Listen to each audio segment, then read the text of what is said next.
मेरा कैसा है मेल, ये है गजब रहस्य का खेल, गालिब डर का नाम। सुबह का समय हो चला था।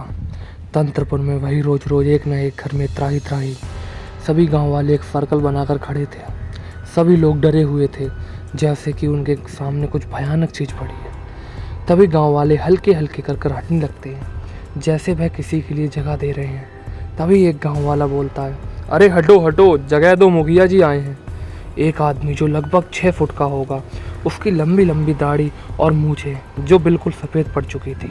उस आदमी ने धोती कुर्ता पहन कर रखा था। वह आदमी भारी आवाज़ में कहता है, शांत हो जाओ। उस आदमी के इतना कहते ही वहाँ खड़े सभी लोग शांत हो जाते हैं। तभी वह मुखिया गुस्से से कहता है, मेरे मना करने के बाद भी रात को कोई बाहर क्यों निकला? उन गांव वालों के सामने और कुछ नहीं बल्कि वही लाश पड़ी थी जिसका शिकार कल रात डेविड ने किया था। वहाँ पर खड़ा एक आदमी बोलता है, मुखिया जी, ये हमारे गांव का आदमी नहीं है, शायद बाहर से आया होगा। मुखिया गुस्से से कहता है, फिर भी हमारे आसपास सभी गांव वालों को पता है कि तंत्रपुर में रात में जाना खतरे से खाली नहीं है, अब हमें ही कुछ करना पड़ेगा। इतना कहते ही मुखिया वहां से चला जाता है। हल्के हल्के कर सभी लोग वहां से चले जाते हैं। तंत्रपुर गांव में रात के वक्त एक कोठी जिसका नाम राव की कोठी था, उसके बाहर 4 दोस्त बैठे हुए थे। उनके सामने आग जल रही थी। उन 4 दोस्तों के ग्रुप में 2 लड़के और 2 लड़की थी। उसमें से एक लड़का जो सांवला रंग और करीब उसकी हाइट 5.5 फीट की थी, उसका नाम देवेश था। देवेश अपने दोस्त राघव से कहता है, यार तूने इस बार अपना बर्थडे यहाँ क्यों सेलिब्रेट कर रहा है? राघव गोरे रंग का लड़का जिसकी हाइट लगभग 6 फीट थी। राघव बोलता है, यार मैंने सोचा इस बार कुछ अलग करने का। मैंने सोचा तुम लोगों को अपनी पुरानी कोठी और गांव भी दिखा दूं और बर्थडे सेलिब्रेट भी हो जाएगा। राघव और देवेश के बराबर में बैठी हुई 2 लड़की, एक का नाम दिव्या और दूसरी का नाम कैंडला था। दिव्या काफ़ी समझदार और कम बोलने वाली लड़की थी, वहीं इसका उल्टा कैंडला भोली और ज़्यादा बोलने वाली लड़की थी। दिव्या कहती है, हाँ राघव, ये तुमने बहुत अच्छा किया, इसी बहाने हम गांव भी घूम लेंगे। तभी कैंडला कहती है, राघव, तुमने जय को और आध्या को कॉल किया कि नहीं?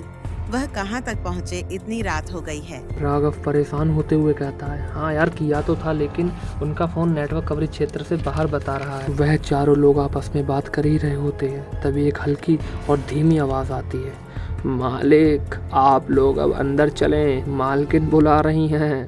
वह आवाज़ और किसी की नहीं बल्कि राघव के नौकर रामू काका की थी। राघव कहता है, हाँ रामू काका, बस थोड़ी देर में आए। रामू काका काफ़ी बूढ़े हो गए थे, उन्हें अब सीधा भी खड़ा नहीं हो मिलता था।